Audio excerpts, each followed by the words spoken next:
les gens me demandent si j'ai parlé de coup d'État dans la Bible. Ce n'est pas moi qui le dis, c'est la Bible qui le dit. La Bible qui le dit. Moi, dans ma thèse de doctorat, à la page 98, je ne fais que citer Cohen, How to Mount a Successful Coup. Le premier et le deuxième livre de Samuel, le premier et le deuxième livre des rois relèvent 16 cas qu'on peut apparenter à un coup d'État dans les pays modernes. Selon Cohen, il dit que 5 cas ou 5 coups d'État identifiables ont lieu pendant le royaume uni de David et son fils Salomon. 7 autres coups d'État dans ce qui serait devenu le royaume nord de l'Israël, alors que 4 se déroulaient dans le royaume du sud, c'est-à-dire Juda. Ça, c'est la première des choses. Cohen, son livre qui est publié en 2010, la reine Athalie a été destituée et remplacée comme monarque de Juda par le garçon roi Jehoiada au 7e siècle. Nous sommes dans 2 Rois 11 et vous pouvez aussi trouver cela dans 2 Chroniques 23, 2 Samuel 2, versets 12 à 3, jusqu'à 2 Samuel chapitre 4. Vous lisez aussi le 1er Roi 1 et 2. Donc lorsque David a donné son pouvoir à Salomon, n'oubliez pas que la constitution d'antan, c'était un leadership par voie de succession héréditaire. Donc c'est-à-dire quoi? L'aîné prend la place de papa. Alors à la mort de David, ou lorsqu'il voulait nommer un président à sa place, un roi à sa place, il devait prendre Adonijah. Mais il n'a pas respecté la constitution. Il a donné le pouvoir à Salomon. Et vous allez voir, en fait, Adonijah était le ministre chargé des travaux publics de son père. On voit Adonijah dans 1 Roi, chapitre 1 et 2, qui préparait un complot pour enlever Salomon du pouvoir ou priver Salomon du pouvoir. C'est quoi? Si ce n'est pas une tentative, une préparation de coup d'État. Si nous admettons que un coup d'État, c'est une tentative de changement de pouvoir, une tentative politique, armée, de renverser le pouvoir, alors tout ce que nous venons de citer là sont des coups d'État ou des tentatives de coup d'État ou de conception, de préparation de coup d'État.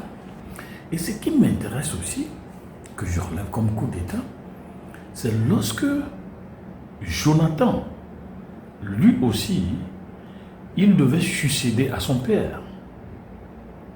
Mais il a refusé la constitution papocratique. Donc Jonathan, ce faisant, a fait un coup d'État passif à son père. Changer le pouvoir sans le verser du sang. Ce qui m'a le plus intéressé comme coup d'État, c'est lorsque Absalom, et je parle de absalomisation politique, lorsqu'un fils veut renverser son père encore au pouvoir, oui, on ne peut que renverser quelqu'un qui est au pouvoir. Absalom a voulu renverser son père, qui est encore toujours au pouvoir. Mais est-ce que ce n'est pas une tentative de coup d'État? Non, là, lisez la Bible, lisez. Sans les lunettes coloniales. Sans les lunettes coloniales. Mais lisez la Bible, pas la Bible. Laissez l'auteur de la Bible vous faire lire la Bible. L'auteur de la Bible ne sont pas des hommes. L'auteur de la Bible, c'est le Saint-Esprit. C'est pourquoi Pierre a dit, vous-même vous savez qu'aucune prophétie ne peut être objet d'une interprétation particulière, car c'est poussé par le Saint-Esprit. L'auteur de la Bible, c'est le Saint-Esprit. Alors revenons à l'absalomisation politique. Un enfant épris de pouvoir, ou un enfant fâché contre le pouvoir, et qui a pris des dispositions militaires, administratives, pour renverser son père. À la fin du chapitre 14, de Samuel 14, Absalom va envoyer ses hommes de main brûler le champ de Joab. Joab, soit son oncle et ministre des guerres. Donc, il se dit, si mon oncle aussi, ministre de la Défense, a soutenu le chef de l'État à ne pas faire justice, il n'est pas bon d'être ministre de la Défense, aller brûler son champ. C'est ça le signe détonateur, que du torchon brûle dans la famille royale. Lorsque le fils à président fait brûler le champ de son oncle ministre de la Défense, vous avez demandé s'il y a un coup d'État dans la Bible, ou les actes d'insurrection populaire, des actes d'atteinte à la sûreté de l'État, les voici. Les voici. C'est la Bible qui le dit.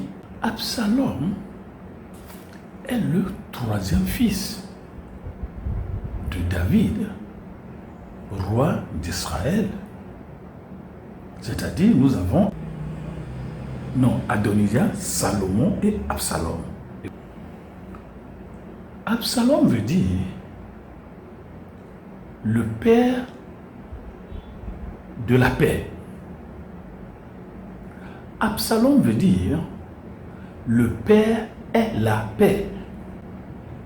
Vous ne voyez pas que lorsque nous avons un problème, lorsque papa se présente, on se sent en paix. Je suis sauvé. Papa va régler le problème. Mais il y a eu de l'inceste au sein de la famille royale.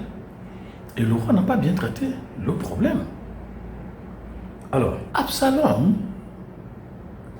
pour lancer le signe détonateur, le signe déclencheur des actes qui vont entraîner la chute du régime de son père, va d'abord comploter, organiser l'assassinat d'Amon, son frère, qui a couché sa sœur. Autrement dit, Amon a couché sa demi-sœur. Il va fuir pour 3 ans. Dans 2 Samuel, chapitre 15, il y aura alors la révolte proprement dite, orchestrée, organisée, diligentée, lancée par le troisième fils du chef de l'État, toujours au pouvoir. Allez dans 2 Samuel 15. Est-ce que ce n'est pas un coup d'État?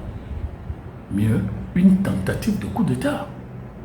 Absalom était décidé à renverser le régime de son père. 2 Samuel 15 et 2, il se leva de bon matin et se tenait au bord du chemin de la porte. Et chaque fois qu'un homme ayant une contestation se rendait vers le roi pour obtenir un jugement, Absalom l'appelait et disait: de quelle ville es-tu? Lorsqu'il avait répondu, il leur dit: je suis d'une tribu d'Israël. Alors Absalom va dire: vois, ta cause est bonne et juste, mais personne de chez le roi ne t'écoutera.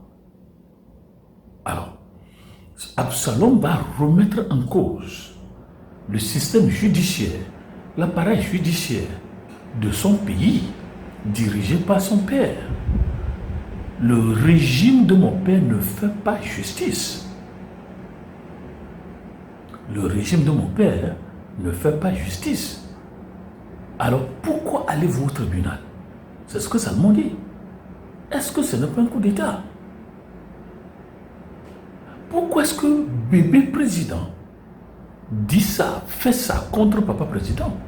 Parce que papa président n'a pas fait justice. Lorsqu'il y a inceste en Israël, tout le monde sait comment on fait justice.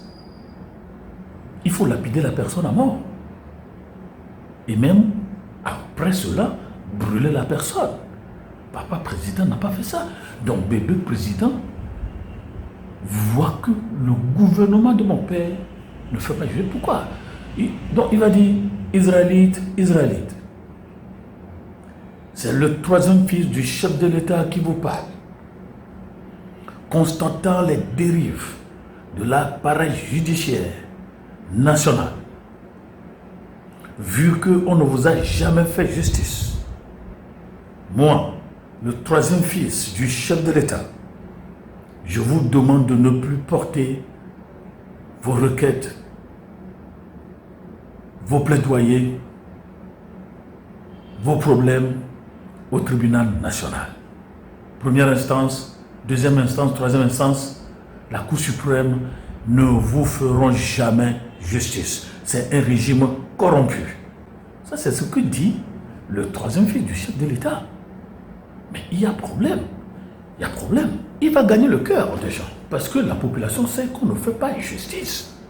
Maintenant, 2 Samuel 15, verset 1 nous dit, Absalom se procura un char et des chevaux et 50 hommes qui couraient devant lui. Où étaient les services de renseignement? Comment est-ce que Absalom avait-il réussi à se procurer un char et des chevaux sans que le ministre de la Sécurité ne soit au courant? Quels sont ceux qui étaient à la frontière avec l'Égypte? Quels sont ceux qui étaient à la frontière avec la Syrie? Comment est-ce que les armes de guerre ont pu faire entrer sur le territoire? Est-ce que c'était de connivence avec le ministre? On a payé le chalado de la Russie, de la Chine, des États-Unis, Angleterre, Ukraine. Comment le fils du chef de l'État s'est-il pu s'acheter un char et que les forces de l'ordre n'ont pas réagi? Est-ce que nous avons ici un poids de mesure? Des lois pour des citoyens normaux, mais il y a une autre loi pour les familles présidentielles. Absalom se procura un char et des chevaux. Est-ce que les frontières étaient poreuses? Ou bien il y a une connivence dans le rang de l'armée, dans les services de force de l'ordre? Mais comment est-ce que Absalom a-t-il pu trouver son char? Et pourquoi l'armée nationale n'a-t-elle pas tiré? Parce que le chef de l'État n'a pas donné l'ordre. Et il y a une augmentation numérique sans précédent.